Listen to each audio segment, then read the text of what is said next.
What if your worst days weren't setbacks but silent teachers pushing you to awaken your inner strength? Could ancient Stoic wisdom hold the key to facing modern pain, not by escaping it, but by transforming through it? This is more than philosophy. It's a practical guide to endure, to grow, and to rebuild yourself when life tries to break you down. Have you ever woken up to a morning where a heavy feeling clings to your mind like a gray cloud?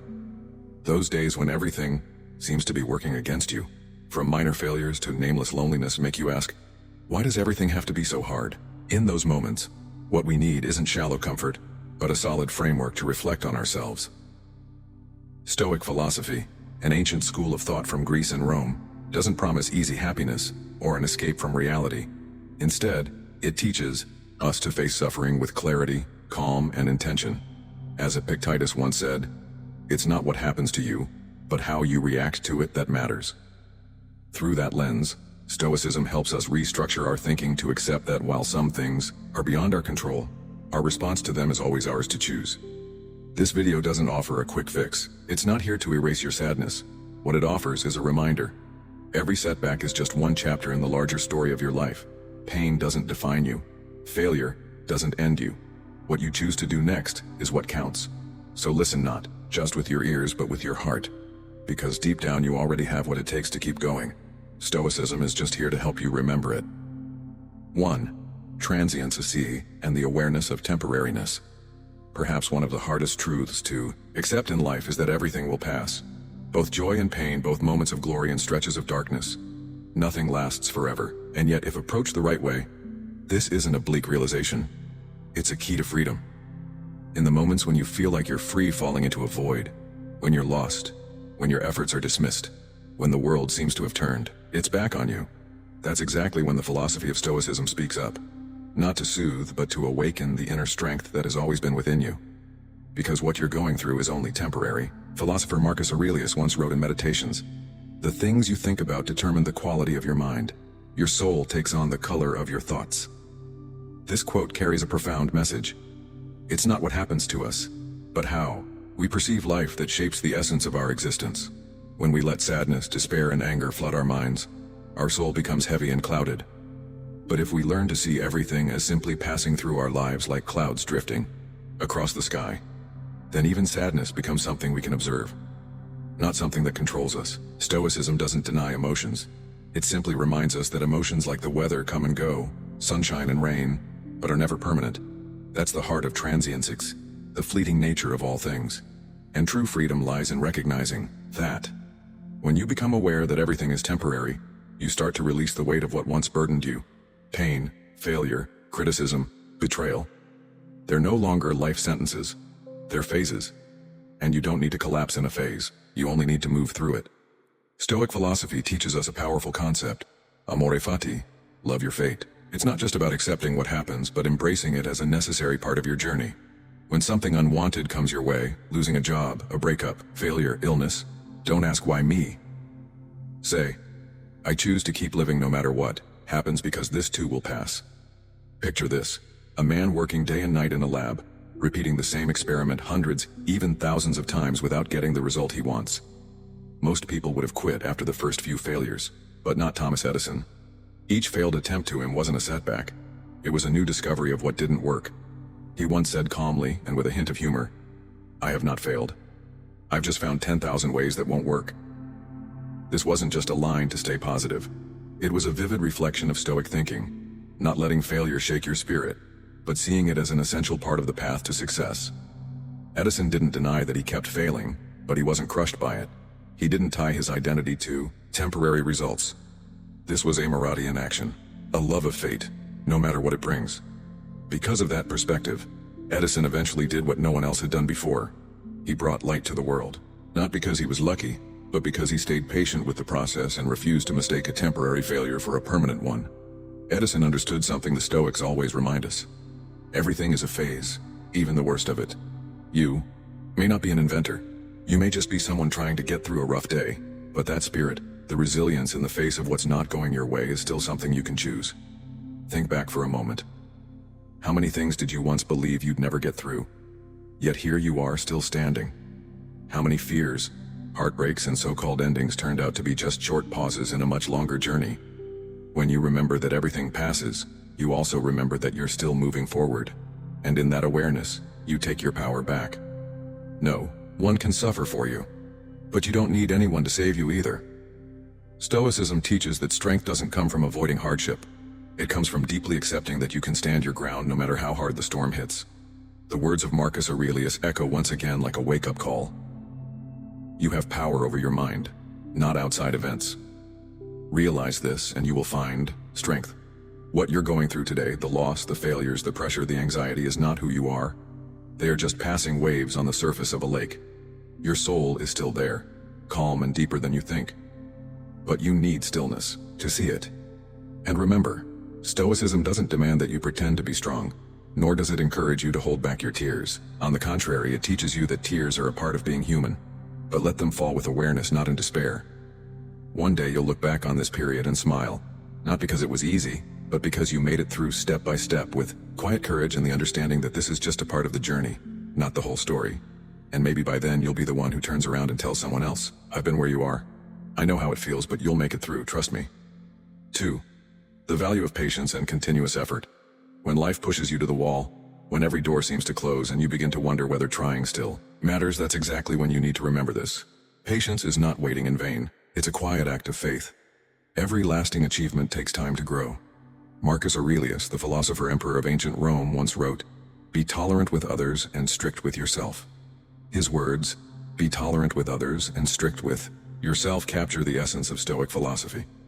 Train your inner world before expecting anything from the outer one. In that context, the message becomes even clearer. We're often impatient with our own progress while forgiving others' mistakes. Marcus advises the opposite. Be gentle with others, for they are shaped by their own circumstances, but be strict with yourself, because you are the only one you can truly control. The message here is simple. Perseverance and self-discipline are not burdens. They are the foundation for everything meaningful and lasting. Just as a tree needs time and the right conditions to grow, people need patience and constant practice to mature. Don't rush. Don't quit. That's how the Stoic plants the seeds of true success. Being tolerant with others but demanding of yourself is the root of real patience. Not passive endurance, but active resilience. Not standing still, but moving slowly forward, never backward. We live in a world that glorifies speed. We want instant success, early recognition, and to move past the pain overnight. But Stoicism reminds us everything of value takes time. Like a blacksmith hammering at a piece of iron, you need to repeat small actions and take steps that may seem insignificant. Then one day you'll look back and see how far you've come and how much you've changed. You may be in the middle of a string of failures. The dreams you once cherished might now feel distant or faint, but don't mistake that for the end. It's in the moment you choose to rise again, when all hope seems gone, that you are truly living the Stoic spirit. This philosophy doesn't teach us to deny our emotions. It teaches us how to move through them with resilience. Every time you fall, you have a chance to learn something new about yourself, your endurance, your limits, your beliefs, and the courage you never knew you had. Stoics don't wish for an easy life. They only wish to be strong enough to live by their values no matter the circumstances. History offers a clear example of the power of perseverance.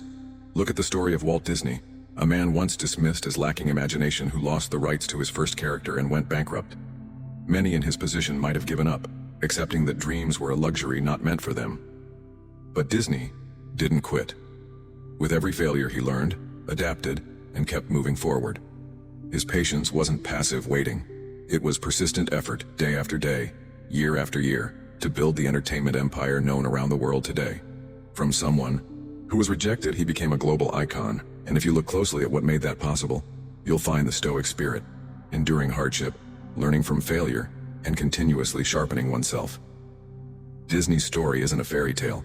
It's proof that every small act of perseverance, every decision not to give up, lays a brick on the path to lasting success. And if he could do it, so can you. You might say, I've waited too long, I've tried so hard and still see no results.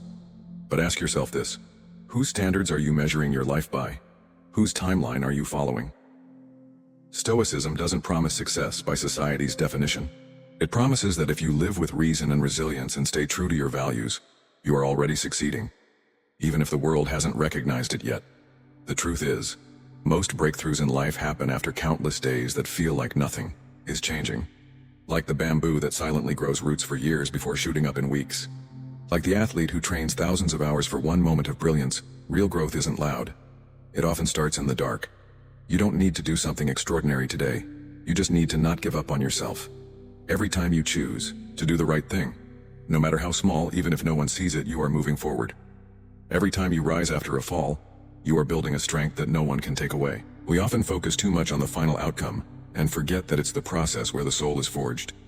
A trustworthy, grounded, and powerful person isn't someone who never stumbles, but someone who can lift their head after every failure, still kind, still hopeful. Stoicism doesn't promise life will be easy. It only promises that if you are patient and keep trying, the pain won't be meaningless. And through that patience, you become the strongest, freest. So when you feel like giving up, pause for a moment, take a deep breath. Remember, you are not your fleeting emotions. You are not your most recent failure. You are someone learning to live with reason and values even when it feels like the whole world is turning its back on you. Just as the philosopher Seneca once said, difficulties strengthen the mind as labor does the body. In other words, hardship builds your spirit the way hard work builds your body. Don't wish for an easy road. Wish to be strong enough to finish the one you're on. Strength isn't about how fast you move. It's about never stopping, even when there's no one left walking beside you. You might be tired. You might have doubts. But if you still have even a little bit of faith, a little bit of determination to take just one more step, then you've already won today. And sometimes that victory is all you need. 3. The value of forgiveness and helping others. At the height of the brutal COVID-19 pandemic, when the entire world was engulfed in fear and loss, the image of doctors, nurses, and volunteers standing strong on the front lines became an unforgettable symbol. Amid the panic, they did not retreat. They did not surrender.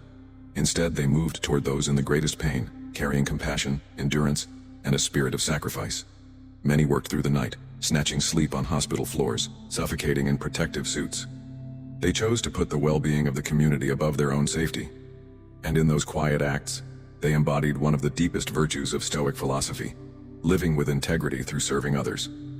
Stoicism is not a philosophy of indifference. It doesn't teach people to turn their backs on the pain of the world. On the contrary, it calls us to face harsh truths, no matter how bitter, with calm reason and action driven by what is right. In Stoicism, helping others is not just a moral obligation. It is the way to live in alignment with our true nature, as beings who are social, connected, and capable of empathy. When life feels empty, meaningless, or lost, try doing something kind for someone else. It doesn't have to be grand.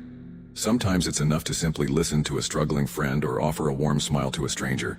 Because when we shift our attention away from our own pain to touch the pain of another, we don't just soothe them, we begin to heal ourselves. Stoics believe that each person is part of a greater whole, and only by living for something beyond ourselves can we discover true meaning.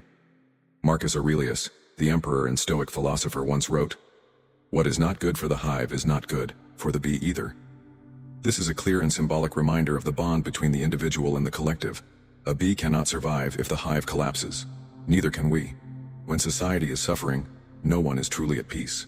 And when we act for the common good, we don't lose anything. Instead, we gain a profound sense of connection, one that no personal achievement could ever replace. That saying becomes all the more relevant in today's world, where individualism often overshadows a sense of community. We easily get swept up in the race for achievements, retreating into our own shells, thinking that as long as we're okay, that's enough. But the truth is, no one stays okay forever in a world that's falling apart. When our environment deteriorates, when the healthcare system crumbles, or when the overall spirit of society declines, sooner or later, we all feel the impact. That's why acting for the common good isn't just a matter of ethics. It's a form of sustainable self-protection. Marcus didn't write those words to embellish a philosophy. He wrote them to emphasize this. We're only truly okay when we're okay together. And sometimes the first step to changing the world is asking yourself, is what I'm about to do good for the hive? Forgiveness and helping others are two sides of the same coin. Forgiving doesn't mean weakness. It takes courage to let go of bitterness so you stop poisoning yourself with the past. And when you forgive others and yourself, you create space for compassion to enter. It's in that openness that you're truly able to help someone else. Not out of pity, but out of deep empathy. I've known pain, so I understand yours. Stoicism teaches that people aren't defined by their circumstances, but by how they choose to respond. A person can lose everything: career, money, reputation. But if they still hold on to kindness, to generosity, to the ability to help others, then they've never truly failed. In the darkest moments, helping someone else is an act of defiance against meaninglessness. It's how we declare, I can still do good, I can still create value. No one escapes moments of weakness. No one lives without ever falling. But Stoicism doesn't demand that you always be strong. It simply reminds you that you still have a choice. You can still get back up, not to prove something, but to give something. A small act, a kind question, a helping hand. A moment of patience might be the one thing that keeps someone from falling apart that day. And in return, that same act might be the one thing that helps you hold on to a bit of light in your own life. Stoic philosophy has never been detached from reality. It doesn't live in books, it lives in how you face everyday life. When you choose to forgive, you free your mind from resentment. When you choose to help others, you affirm that you're not powerless, that you can still create good no matter how harsh the circumstances. And so even when you feel lost, turning toward others not for praise, not for something in return, is the path that leads you out of the fog.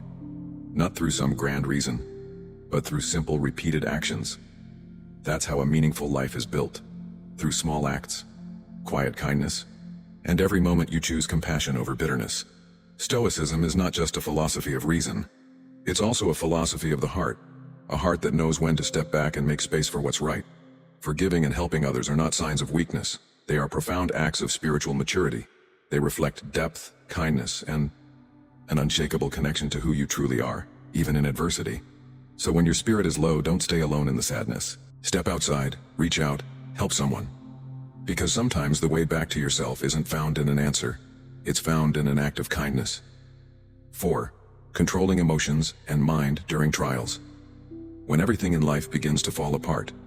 When plans fail. When unexpected loss strikes, or when injustice knocks on the door of your soul. The first thing often lost isn't something external. It's your inner peace. In those moments, emotions erupt. The mind loses its direction. We react with anger, sadness, or despair. But this is exactly when Stoicism speaks up, reminding us of something that seems simple, yet carries great power. You cannot control what happens, but you can always control how you respond. This is the core of Stoicism: self-mastery, not numbness, not avoiding emotion, but training yourself not to be ruled by it. In every hardship, there is a small gap between what happens and how we respond. The wise choose to pause in that space. Think before acting. Observe instead of instinctively reacting. Epictetus, one of the pillars of Stoic philosophy, once said, "It's not what happens to you, but how you react to it that matters." This isn't just advice, it's a guide to living. Epictetus didn't speak from a place of comfort. He was born a slave. His early life was defined by total control from others. No freedom, no choices, not even the right to say no. Yet he learned that even when the body is bound, the mind can still be free. From the lowest place in society, Epictetus rose to become a philosopher. Not because his circumstances changed, but because he changed himself. By training his ability to govern his emotions, he built what he called an inner fortress, a place untouched by the chaos outside. In his eyes, challenges weren't reasons to collapse. They were opportunities to practice strength and character. This might seem to go against instinct. Instinct tells us to run from pain or to rage against injustice. But Stoicism doesn't fight emotion. It teaches us to understand it so that it doesn't control us. When the unwanted happens, such as loss, betrayal, or failure, the first emotion will always be sadness or anger. But instead of letting that feeling drag you down, you can take a step back, breathe, and ask, "What am I thinking right now? Will this reaction help me move forward?"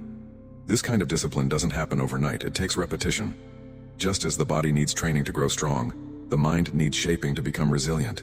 Every time you choose to respond with reason instead of emotion, you lay another brick in the fortress of your inner strength. And over time you'll start to notice challenges no longer shake you the way they used to. You still feel, but you're no longer swept away. You still hurt, but you're not crushed. In Stoicism, there's a powerful word, apathy. It doesn't mean apathy as in modern usage, but rather serenity in the face of what you can't control. When you reach that state, you're no longer afraid of life's curveballs. You don't need everything to be perfect in order to feel at peace. You create that peace from within. But reaching this state doesn't mean rejecting emotion. Stoics don't deny sadness, nor do they suppress anger. They simply put emotions in their rightful place as signals, not commands. You can be sad and still do the right thing. You can be angry and still speak calmly. And that's power. In today's world, we're surrounded by emotional triggers, social media, negative news, and external expectations. Failing to control your emotions means letting the world dictate your mood. But when you practice Stoicism, you begin to reverse that pattern. You shape the way you live, regardless of what the world throws at you. Nothing is more motivating than witnessing that change in yourself. When you realize I would have gotten angry before, but now I chose silence and reflection before responding, that's proof you're growing. When criticism no longer keeps you up at night, when a setback no longer drags you into a downward spiral, you know you're in control. Stoicism doesn't promise that life will be easy, but it does promise that you'll be strong enough to face it. Self-mastery doesn't erase hardship, but it turns you into someone who won't be easily broken. It becomes the foundation you rebuild from after every fall, the compass that guides you through emotional storms. Perhaps the most remarkable thing Stoicism offers is this. When you begin to master yourself, you also begin to help others do the same. Through your calm you inspire. Through your steadiness you become an anchor. You don't need to be a philosopher, you just need to live with intention. That alone is enough to make a positive impact on the world around you. But then you might ask, what am I training myself for? Self-control sounds good, but does it really lead to true happiness? That question isn't new. Thousands of years ago, Stoic philosophers were already searching for the answer. How do you live a meaningful life? How can you be truly happy? Not because of luck or external circumstances, but because of who you are and how you live. In the next part, we'll explore why inner discipline isn't just a tool for enduring hardship, but a path toward deep and lasting happiness. Happiness isn't somewhere far away. It's in how you live every single day, and sometimes you'll find that it's pain and struggle that mark the beginning of that journey. Don't miss it. 5. Finding meaning and happiness through inner training. There's a question many people often ask when they find themselves in crisis. How can I be happy when the world out there keeps being cruel to me? It's not an easy question to answer, especially when everything around you feels like it's falling apart. A broken relationship, a lost job, a failed plan, or simply an unnamed emptiness that eats away at you day by day. But Stoicism, the philosophy of calm and self-mastery, offers a radically different path. Don't look for happiness out there. Start from within. Happiness doesn't come from what we own, or what others say about us. It comes from inner strength. Strength that's forged over time through hardship and through the courageous choice not to give in. The philosopher Marcus Aurelius once wrote, "You have power over your mind, not outside events." Realize this and you will find strength. This isn't just advice, it's a declaration of how to live. Because most of our suffering comes from trying to control things we simply can't. The weather, other people's words, betrayal, death, or even luck. But if we turn inward to the only thing we truly have control over, our mind, then peace and even happiness can begin to take root. This isn't about running away from reality. It's about facing it with reason and from there mastering your response. When you lose something you deeply value, pain is natural. But letting that pain consume you endlessly, that's a choice. Stoicism doesn't ask you to be indifferent. It teaches you how to endure with dignity so that even in pain, you remain clear-headed. The Stoic path of inner cultivation isn't forced. It's not about slogans or hollow mantras. It's a daily practice, quiet, consistent effort. It shows up in how you react when misunderstood, in how you carry yourself when things don't go your way, in how you stay grounded through both praise and criticism. Every situation is a kind of mental gym. Every wound is a test of your inner strength. And every time you make it through even just a little, you get closer to your true self, calmer, deeper, more unshakable. True happiness isn't loud. It doesn't come from applause, grand achievements, or dramatic highs. It comes from quiet strength, from knowing who you are, where you're going, and why you keep moving forward even when no one's watching. That kind of happiness, the kind rooted deep inside, can't be taken away because it doesn't depend on what happens around you. It's easy to feel happy when everything is going well, but it's when life gets messy that you truly discover how much you've trained yourself. Just as muscles only grow under pressure, the mind only becomes stronger when tested. And sometimes, those very challenges are opportunities for you to find a deeper meaning that you're still alive, still learning, and still capable of choosing to live with integrity. The story of Helen Keller is a powerful testament to the strength of the human spirit. A force that can't be measured by the eye, but is strong enough to transform an entire life. Born into darkness and silence, Helen was not only stripped of her senses but also cast outside every standard society calls normal. In her early years, she was like a lost soul, isolated in her own world. And then Anne Sullivan appeared not just as a teacher, but as the first ray of light in Helen's quiet night. With extraordinary patience, Anne persisted in teaching Helen every word, every sensation, every abstract idea by placing language in the palm of her hand. And Helen, fueled by an inner strength no one expected, absorbed it all, not to become like everyone else, but to rise from what seemed like a hopeless fate. She studied, she wrote, she spoke, and she inspired millions. But the real miracle wasn't her fame or success, it was this. Helen Keller chose not to let adversity define her worth. She didn't need external light because she had enough of it inside her. And that is the essence of true happiness, to live a life of meaning no matter the circumstances. She was a living embodiment of the Stoic spirit. You may not be able to change the world, but you can always change how you walk through it. That's also at the core of Stoic philosophy. To turn adversity into fuel for growth, not to avoid pain but to learn how to move through it without bitterness, without complaint, with quiet resilience. That is real strength. The strength of someone forged by steel, not flattery. Of course, no one gets there overnight. Building inner strength takes time. It takes stumbles, moments of wanting to give up, and the choice to get back up anyway. But just like your body gets stronger after every workout, your mind becomes more resilient every time you push yourself. And through that process you begin to realize that happiness isn't something you have to chase somewhere far away.